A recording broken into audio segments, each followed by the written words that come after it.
One of my first years teaching, there was a student who was standing at the door, never seen the kid before, trying to impress a girl who was in my class.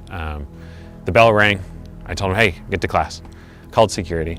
Security didn't end up bringing him to class. They brought him to the front office for some discipline. There was no admin to talk to him at the time. So when I went up at the end of the day to go check on this kid and figure out like what happened, they told me they had referred him to the on-campus cop. When I went to go talk to the cop, told me that this student had admitted to threatening me and then pushed the cop, and he's now going to be booked and probably going to juvenile hall.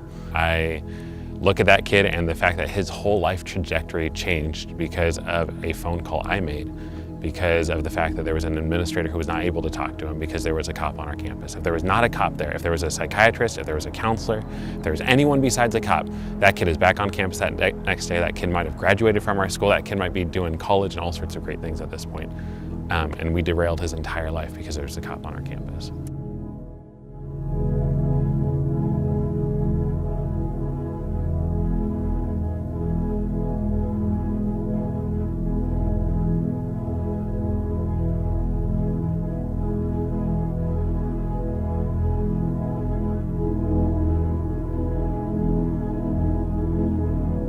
One of the things that is really important that we understand when it comes to policing on campuses is that we have a lot of diverse students on our campuses. We are one of the most diverse school districts in Los Angeles County, and we also have the highest foster youth population in the entire state of California.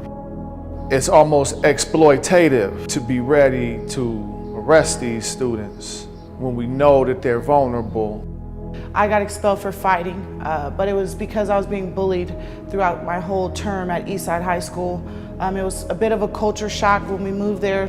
Went to a probationary school called Phoenix, where it is predominantly controlled by, police officers, and it was like a personal relationship we had with the sheriff. And I feel like we could have had a personal relationship with a counselor, or, took other steps or had other programs available. We need more mental health, people who are trained in how to deal with mental health issues. I see my students, they come to me, they have conversations with me. I'm going through these things.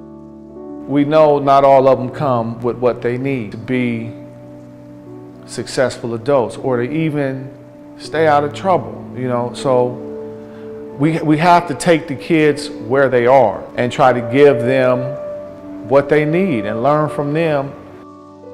When you're spending money trying to enforce a population, what you're saying to that population out the gate is, we see you as criminals. We see you as less than. Don't spend $1.6 million trying to create a culture that's going to protect students, create a culture that's going to nurture students to grow.